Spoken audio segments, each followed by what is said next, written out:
Hello guys, ito nga po pala ang Adelpa single attached unit. Meron total na 117 square meters ang lot area. So malawak siya, no? At ang kanyang loob ay 38 square meters floor area. Ito yung kanyang space sa loob. Yan, malawak naman. Pwede nyo pa po siya extend kasi malawak po yung space niya. 117 square meter pa. Pwede nyo pa siya extend. So pagdating sa space talaga, napakalawak pa. Ito naman yung sample ng turnover unit. Pero hindi pa siya aayusin pa yan. Yan lang po mga abang na wiring. Ang bubong niya parang carnation din yung design. Mataas yung ceiling.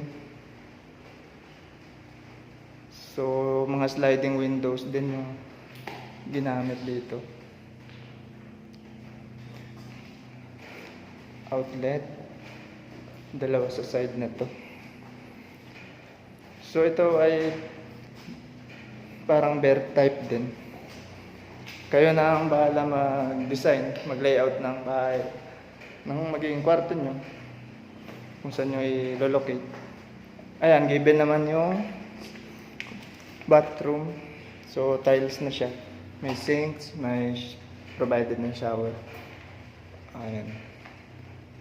Napansin nyo, pwede pang gamitin yung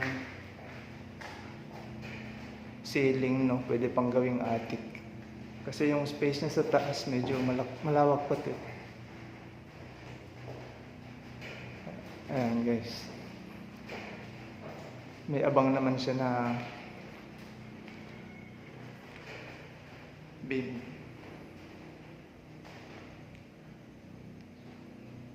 So yun.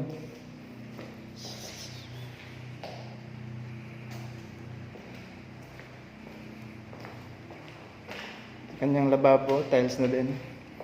So pag sa turnover na po siya ay provided naman yung lahat, mga gripo. So hindi naman siya ganyan ka dumi. Ayusin naman yun. Napansin nyo, no? Pwede siyang i-layout. Dalawang kwarto dito sa side na to. So kayo na bahala, nasa bear type naman siya. Naka bear type naman yung unit. Kayo na bahala mag-design ng layout mo. Tapos pwede nyo rin na-extend yung lote dito sa labas. Yan guys. Yan po ang Adelpa. Ganda. Yan, sa mga gusto magpa-reserve, PM lang.